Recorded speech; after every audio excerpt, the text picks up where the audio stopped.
يلا بتذكروا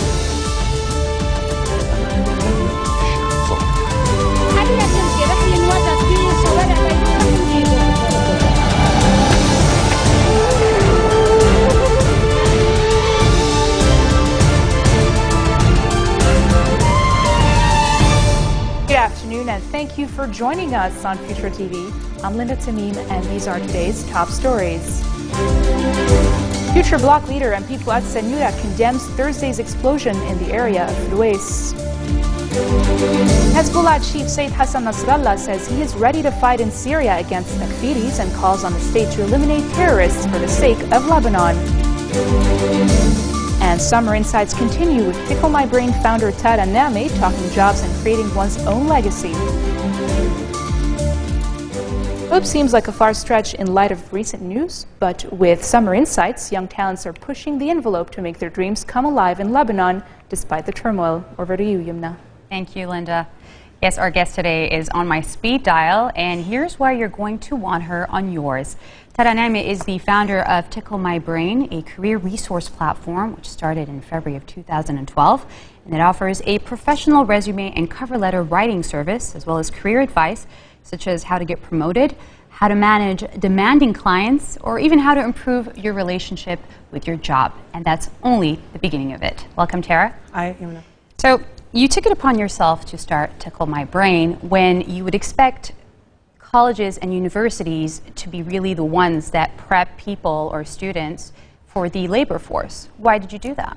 So I graduated in 2009, and back then the economy wasn't doing too well. And though I had done quite well in university, I thought that finding a job would be very simple. And then turns out it wasn't so simple. Again, the economy wasn't doing well, and it was just difficult to find a job. We weren't completely understanding how industries functioned, how you were supposed to apply for a job online, what was the best method to use, and it was a struggle. And my best friend and I remember we were working so hard, and it took us a couple of months to find a job. And back then we didn't really realize our CV had much to do with it, because we thought we were smart, we did well, why wouldn't we find a job, right? Right. So 2 years later, I obviously found a job, and I was working in Dubai as a forensics consultant. I'd investigate business crimes, and I was considering going to do my master's abroad. And so I was looking at a couple of friends' CVs in an effort to kind of find someone good to replace me with when I went and told my boss, hey, I'm quitting.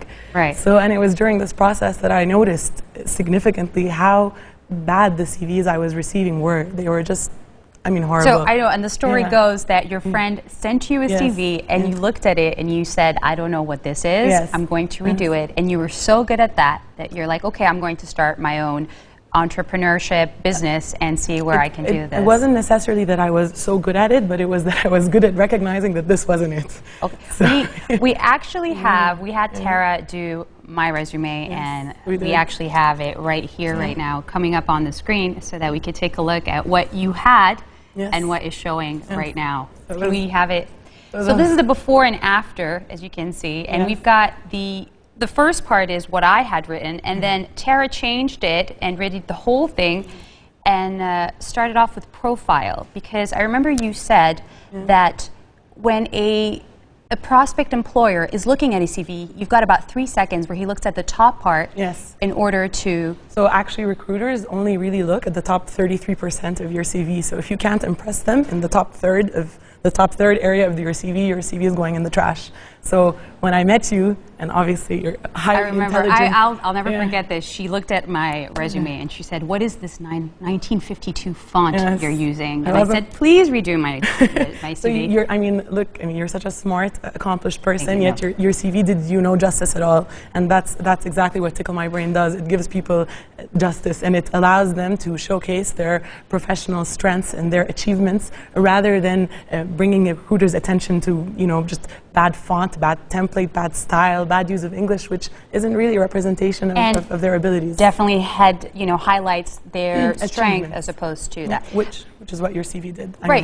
And I know that Tickle My Brain does not only take care of resumes and cover letters. There's a whole new thing that you're starting that has to do with workshops, and where you believe the future of education lies, which is workshops and what we like to call, and what you like to call, and you said these were not your own words, but democratizing education. Exactly. Can you tell me a little bit about that? Yeah, I mean, originally when I had launched the website, I thought it was going to turn into a job site. I was like, okay, look, Tickle My Brain knows how to offer CVs and cover letters. Let's just do that.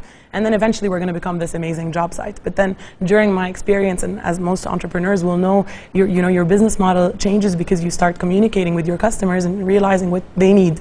And what I realized was that even if I created the most amazing job site in the world, I was never going to solve the problem of our really bad economy, and that the supply of jobs is always going to be less than the demand. But something I actually can cure is the misinformation, which is what the CVs and cover letters do and what the workshops will do. Why are the workshops important? They are important because so many people, for example, let's talk about a corporate person, you know, he ends up in a career path and then considers switching out of it. He's not going to go back to university and get a whole other degree, and this gives people a lot of anxiety, the idea of just doing a small career shift or a major career shift, and this is what the workshops will do. And they vary from like teaching design to non-designers to... Yes, I mean they will focus on, they will be workshops catered to entrepreneurs like myself, design and coding, and they'll also help corporate folk in classes like public speaking or communication skills or writing a proper email. You mentioned something, I know we were speaking earlier, and I really wanted to point this out. You said that these workshops will allow any person or company in the Middle East to teach an online or offline class at a very reasonable price to make education for the broader people, for the broader generation. This was very important to you, and I want to know a little bit about the online and offline class and how this works. So when we were forming this new concept, we thought a lot about the teachers and we thought a lot about the consumer. And so from the teacher end, we thought we are going to allow people who already host workshops all around the Middle East to just have a platform where they can post the class and allow it to be marketed in one location, which is obviously curated workshops in the region. And the second thing is that you, Yumna, you know, you're a journalist and an anchor, and you have many skills that you might want to share with others, right? So you're going to be able to go on Tickle My Brain and videotape a class that you'll be able to really easily post onto the website. So I'm making it very easy for you to just share your knowledge. Tickle My Brain would be like a medium between the teachers or anybody who wishes to teach a course and is qualified to do so, right? Depending on their degrees and and their credentials, and their majors, etc. There will be some moderation as to and usually any person who is curious will just log on to and can pay to see a video, to watch a video, or to attend classes that are... Precisely, Yumna. But what we have done is that the offline classes don't have a price cap. So that their prices will be the prices that the said company or person is charging offline, because you know they have location expenses. But the online classes, we are kind of doing a lot of control there, so we're not allowing people to charge over a certain amount because we want it to be affordable, accessible, and we want people to feel like, wow, I can learn something amazing for a reasonable price. It's not that complicated. You started this in February 2012, so almost a year and a half later now. I read once that, you know, doing the research on you, I read that you said that you shouldn't get into entrepreneurship if you don't have discipline. So looking back a year and a half later now, what can you tell us about this whole experience and starting your own company, especially in Lebanon, where it's hard, and in the Middle East, which right now is going through a devastating turmoil? Exactly. I mean, you can say that my life is like a roller coaster, because one week I'm like, I'm so happy, I'm on top of the world, Tickle My Brain, I'm so cool, I have my own startup. And then there's another week, oh Jesus, what am I doing? Congratulations, we're actually looking at the picture. Congratulations, you actually won Best Startup at the Social Media Awards. That was a good week for Tickle My Brain. And then other weeks I'm like, what am I doing? I could be in a corporate job. You know, I look at where my friends are, should I be like them?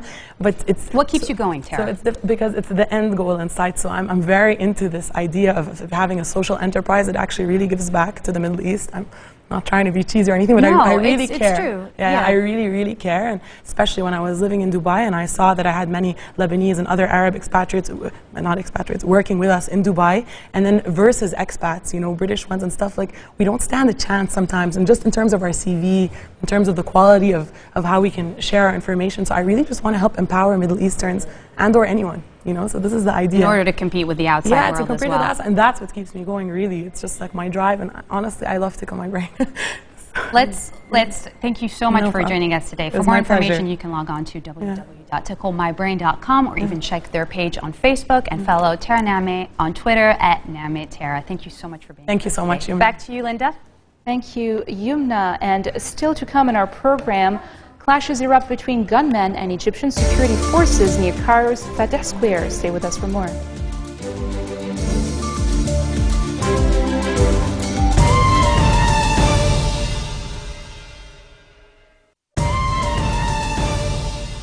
Welcome back. Future Bloc leader MP Fouad Sanyura is condemning the explosion which targeted the Beirut area of Dahieh. Sanyura says the martyrs that fell in Ruwais represent Lebanon because they died in a terrorist attack which targeted innocent civilians. The former prime minister says the explosion also aimed at stirring strife among Lebanese Muslims. Sanyura added that political leaders must follow policies that protect the country. He reiterated the call to adhere to the Babda Declaration to protect the nation from further violence. On another note, President Michel Sleiman held talks with Army Intelligence Chief Edmond Fadel regarding the latest findings of the investigation. Security sources said the explosive device used in the attack was not only made from TNT, but also from metal parts to ensure that it injures the largest number of civilians. Hezbollah chief Sayyid Hassan Nasrallah says he is ready to fight in Syria against Takfiris and calls on the state to eliminate terrorists for the sake of Lebanon. In a televised speech, Nasrallah has expressed his condolences to the families of the victims who were killed in Thursday's Ruwais blast. He condemned the restraint practiced by the residents of the South Beirut in the wake of the explosion and has called for executing a plan to fight off the sectarian plot drafted against both Lebanon and the region. Commenting on the attack, the Hezbollah chief said it only targeted civilians and the perpetrator's plan was to cause as much damage as possible.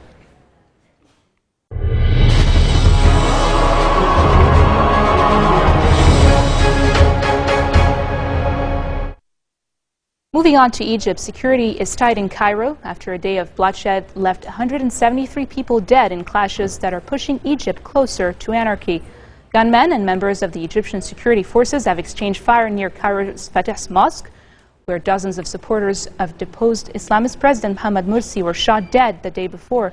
The Muslim Brotherhood leadership is defiantly calling for a week of nationwide protests.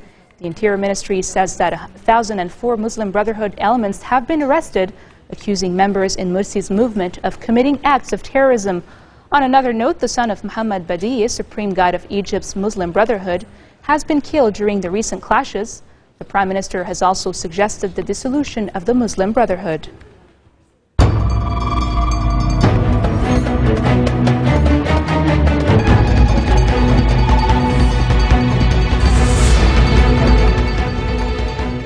Al-Qaeda loyalists attack a mainly Kurdish town in northeastern Syria, sparking fire which claimed the lives of 17 people. The casualties include 2 ambulance crew members, 4 Kurdish militiamen, and 11 jihadists. The Syrian Observatory for Human Rights says the assault on the strategic border town of Ras Al Ain, from which the jihadists were expelled by Kurdish militia last month, sparked an exodus of civilians into neighboring Turkey. The watchdog added the attack on the town was part of a wider offensive by Al-Qaeda against several Kurdish majority areas of northeastern Syria.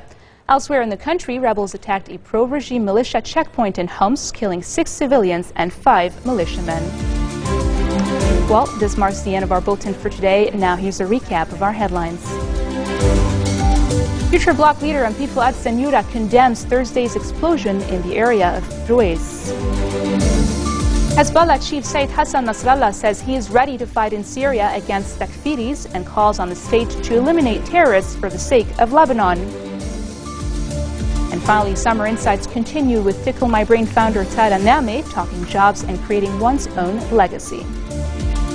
Those were your Saturday headlines from Future Television live from Beirut. Catch us again tomorrow, same time, for more of the world's top stories. Have a great evening. إن شاء الله بتنصروني.